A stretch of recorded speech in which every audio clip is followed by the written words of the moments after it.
Okay, so here's some examples of the helmets. This one's a solid. This one's one of my daughter's.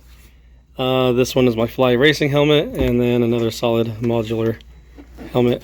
So the solid ones all have spots for the speakers and the microphone.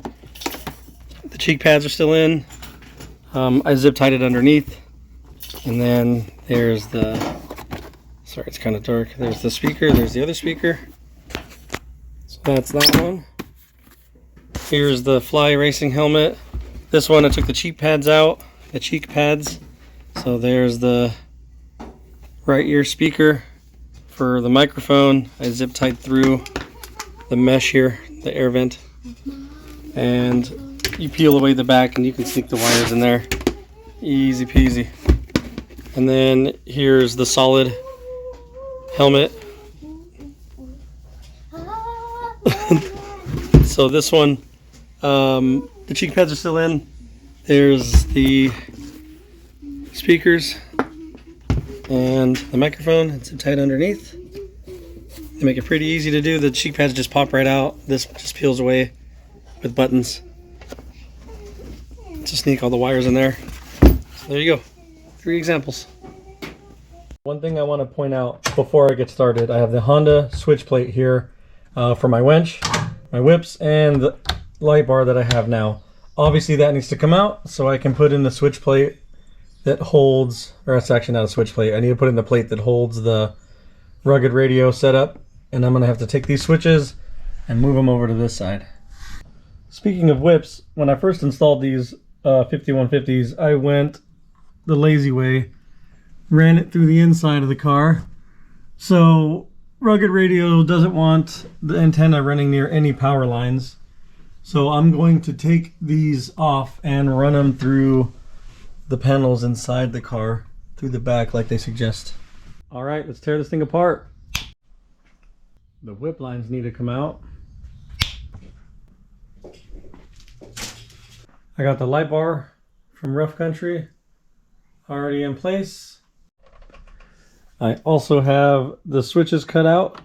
I just used the same Dremel tool that I used for the tree kickers. I also had to use it to cut out the box. You need to cut around the lip on the inside to get this to fit inside. Everything's all plugged in, the antenna, all of the cables. All I need to do now is lengthen my switches to work in the new location. So here's the one for my winch, here's the one for my light bar. I also need to connect the power cable for the light bar, the Rough Country light bar. I just need to wire it over to my switch panel, and then we'll be good to go. So there's the box. I tried drilling out the hole first to see if I can get the parts to fit through, but then I realized it won't fit unless you cut away the whole box. So that's what I did. There's, like I said, there's a little tab in the back, and then the whole box just comes out. So here's a quick update. I got the radio in place. Everything's ready to go. Just got to bolt it down. I got my switches moved to this side for the light bar and all that. So we're good to go there. I got all the wires cleaned up on the inside. I need to shorten the power cords for the light bar. Actually, this is the power cords for the radio. I just need to shorten these up so I don't have to coil them up in there. Easy peasy. And I have to reroute my whip lights because you're not supposed to run any power cords along the antenna. So this is going to be the radio antenna, and I'm going to use the factory location that's meant for a whip. Sorry, the lighting's kind of bad. So it's going to go right here. I already ground the bottom, so it's grounded good. So I get a solid connection. You have to make sure that your radio antenna is grounded. So we're good to go there. Unfortunately, the whips from 5150, I bought another 10-foot cord so they connect together because, like I said, I need to reroute my whips. So the controller, I used 3M sticky tape underneath here. It worked perfect. I did have to rip it off, but it was solid. It took a little bit to rip off. So I have the inside taken apart. I'm going to remount it exactly where it was underneath here.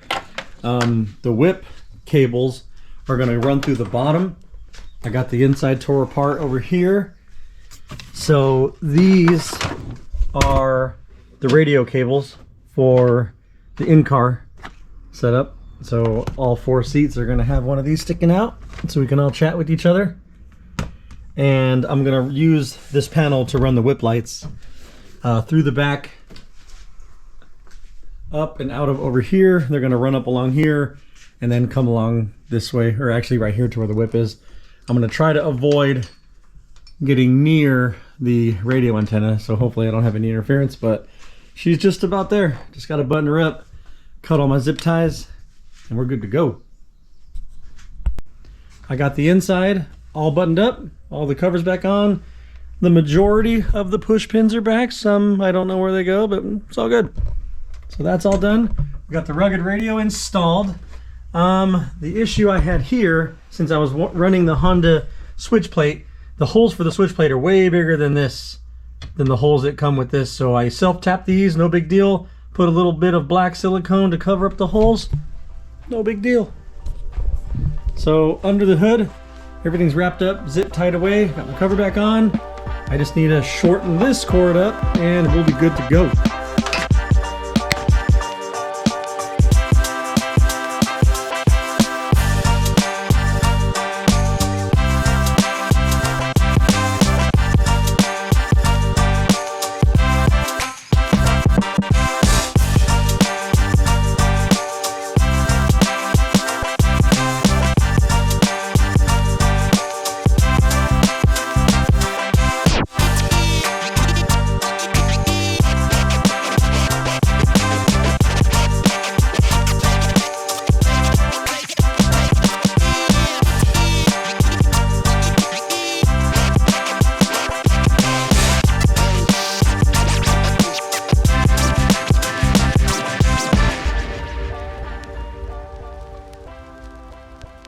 And last but not least, the piece de resistance.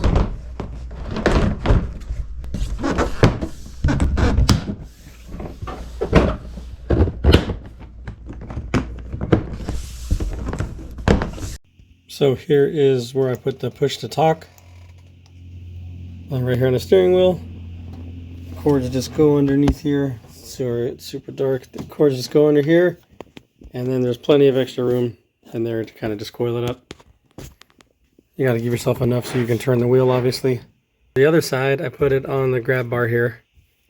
Same thing, push to talk. All right, now we're going to check for functionality.